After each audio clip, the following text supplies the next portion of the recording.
যারা বহিষ্কৃত হয়েছে অন্যায়ভাবে বাড়ি হতে, তারা শুধু বলতো, আমাদের রক্ত আল্লাহই।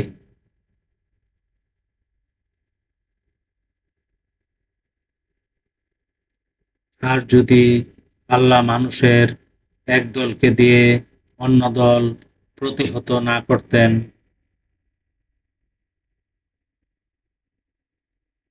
তবে আশ্রম, গির্জা, উপাসনালয় ও মসজিদসমূহ ধ্বংস হয়ে যেত,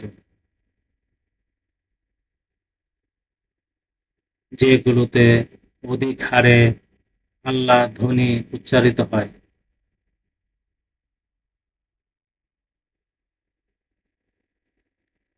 আর নিঃসন্দেহে আল্লাহ তাকে সাহায্য করেন, যে তাকে সাহায্য করে দিনকে।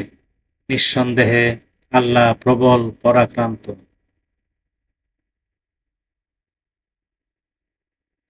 আমি তাদেরকে ক্ষমতায় অধিষ্ঠিত করলে তারা নামাজ কায়েম করবে, জাকাত আদায় করবে।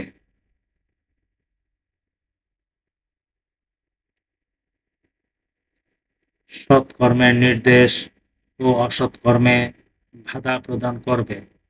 তাদের কর্মের পরিণাম আল্লাহরই হাতে।